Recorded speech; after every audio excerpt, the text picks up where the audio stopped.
केंद्रीय स्वास्थ्य मंत्री मनसुख मांडविया ने हाई लेवल मीटिंग कर कोरोना की ताजा स्थिति की समीक्षा की।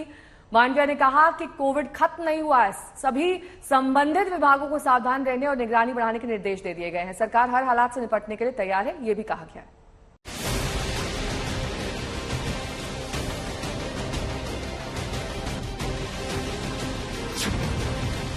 क्या फिर कोविड लॉकडाउन की तरफ बढ़ रही है दुनिया? क्या फिर से बेकाबू होने वाला है कोरोना? क्या चीन में कोरोना विस्फोट से फिर खतरे में है दुनिया? ये चीन के एक अस्पताल का कमरा है जो कोरोना के मरीजों से भरा पड़ा है। इन तस्वीरों से दुनिया हिल गई है। भारत में चीन से विमानों की आवाजाही रोकने की मांग शुरू हो गई है। इस परिस्थिति में मैंने ये मांग की है कि सबसे पहले हमको चीन से जो हवाई जहाज आ रहे हैं या चीन जा रहे हैं उनके ऊपर रोक लगानी चाहिए। इसके अलावा अप्रैल में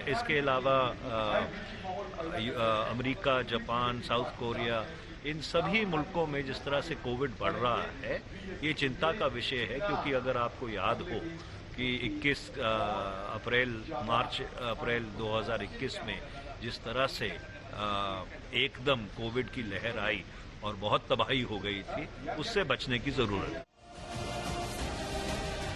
अमेरिकी साइंटिस्ट और महामारी विशेषज्ञ एरिक फेगल डिंक ने सोशल मीडिया पर चीन के चौंकाने वाले वीडियो शेयर किए हैं। इसमें अस्पतालों, श्मशानों और मेडिकल स्टोर्स के हालात चिंताजनक दिखाई पड़ रहे हैं।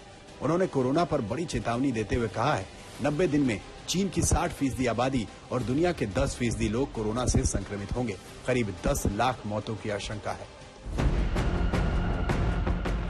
पड़ोस कोरोना का क्लस्टर बन रहा है। सरकार भी एक्शन मोड में है। चीन से आने वाले कोविड खतरे को देखते हुए केंद्र सरकार ने राज्यों को अहम एडवाइजरी जारी की है। केंद्र सरकार ने सभी राज्यों को चिट्ठी भेजकर कोरोना के सभी पॉजिटिव मामलों की जीनोम सीक्वेंसिंग को कहा है। चिट्ठी में कहा गया है कि Japan, America, Korea Republic, Brazil और चीन में कोरोना के बढ़ते मामले चिंताजनक हैं। इसलिए कोरोना के पॉजिटिव केसों की जीनोम सीक्वेंसिंग कराई जानी चाहिए ताकि कोरोना के नए वेरिएंट के बारे में समय से जानकारी मिल सके। सावधानता हमेशा केंद्र सरकार लेती रही है। जहां भी कुछ आउटब्रेक्स दिखे हैं, जहां भी केसेस दिखते हैं, आउटब्रेक ज्यादा नजर आते हैं, केसेस बढ़ते हैं, तो केंद्र सरकार राज्यों को अलर्ट मोड पे कुछ नोटिफिकेशन, गाइडलाइंस देते हैं। और कल भी हमारी मंत्रालय ने ये गाइडलाइंस इशू किए हैं कि जीनोम सीक्वेंसिंग किया जाए। सरकार एक्शन में आ चुकी है, इस पर रिएक्शन भी रहे। स्वास्थ्य मंत्री मनसुख मांडविया ने कोरोना के खतरे को देखते हुए राहुल गांधी को चिट्ठी भेजकर भारत जोड़ो यात्रा में कोरोना प्रोटोकॉल की सख्ती से पालन की हिदायत दी और ऐसा संभव न होने पर यात्रा रोक देने की सलाह दे डाली। इस पर कांग्रेस आग बबूला है। बौखलाए हुए बीजेपी पार्टी ये तरह तरह की सारे सवाल उठा रहे हैं। बीजेपी पार्टी को ये कहना चाहता हूँ, गुजरात में जब चुनाव हुई थी, मोदी जी घर घर गए थे, क्या मास्क लगा के, क्या लोगों को सारे प्रोटोकॉल मानते हुए गए थे? सवाल ये खड़ा होता है, क्या एक परिवार सब प्रोटोकॉल से ऊपर है?